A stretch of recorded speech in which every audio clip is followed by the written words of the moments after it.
平坦的肩膀会毁掉即使是最好的身材，不要让自己变成那样。即使你有最大的胸部、结实的手臂或明显的腹肌，但如果你的肩膀不突出，整个上半身看起来就会显得狭窄和不完整。那种宽广有力的超级英雄形象，通过聪明的训练，而不是单纯增加卧推重量来实现。今天我将给你介绍2个超针对性的练习，重塑你的三角肌，让你的肩部爆发，并改变你穿的每一件衬衫的身形。没有废话，没有复杂的程序，只有2个有效的动作。在我们开始之前，请在下面留言告诉我你的名字和你观看的城市。我们喜欢看到我们的社区有多广泛。让我们开始吧。拉左侧平举。如果你认真想要打造看起来圆润、均衡且有力的肩膀，那么拉左侧平举应该是你清单上的首位。这个动作可以保持持续的张力，这意味着你的侧三角肌从开始举起到降低阶段的结束都处于阻力之下。与哑铃不同，重力只在顶端挑战你的三角肌。拉锁在整个动作过程中保持你的肌肉活跃，这就是为什么拉左侧平举对肌肉增长如此有效。它们提供了更长的张力时间、更好的孤立性和更平滑的阻力，促进更深的肌肉连接。这不仅仅是健身术语，而是科学支持的肌肉锻炼。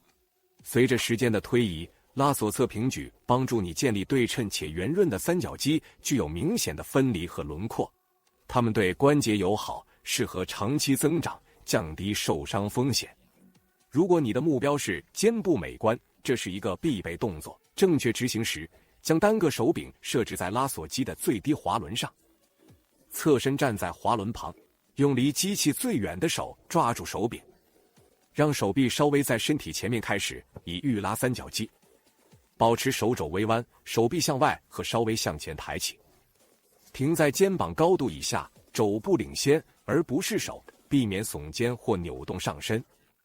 在顶部停顿并收缩三角肌，然后慢慢控制地放下。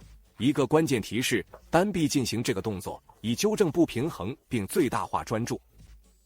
你也可以稍微向机器的另一侧倾斜，使用非工作手，以增加活动范围。进行12到20次干净且控制的重复，做3到4组，专注于平滑的张力，而不是重的重量。如果你对这些针对性的动作能真正塑造肌肉感到兴奋，别忘了点赞并订阅，获取更多科学支持的无废话锻炼。感谢你的支持，让频道持续成长，并提供有效的力量训练方法、体型和自信。现在让我们继续保持势头，进行下一个三角肌锻炼——双哑铃侧平举。有时最简单的动作是最有效的，而哑铃侧平举证明了这一点。这是直接针对三角肌外侧头的最重要的动作。这是肩部的部分，能够创造出宽度，让你的肩膀看起来更加圆润饱满，同时也能让腰部显得更小，胸部看起来更宽。这是最推荐的做法。过头推举主要锻炼前侧三角肌，尤其是如果你经常卧推的话。但如果没有直接的外侧三角肌锻炼，你的肩膀永远无法达到那种戏剧性的立体效果。哑铃侧平举能打造出上半身的线条轮廓，无论你是穿着 T 恤还是站在聚光灯下，都会让人一眼注意到。如果做得正确，这个动作能带来最大的视觉效果。这是为肩部外侧增加形状、分离感和体积的最快方法，也是每个高水平体型训练的基础。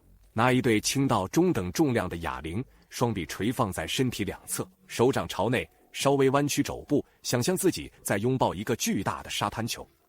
现在将双臂向外抬起，保持肘部微弯，以肘部为主导，而不是手。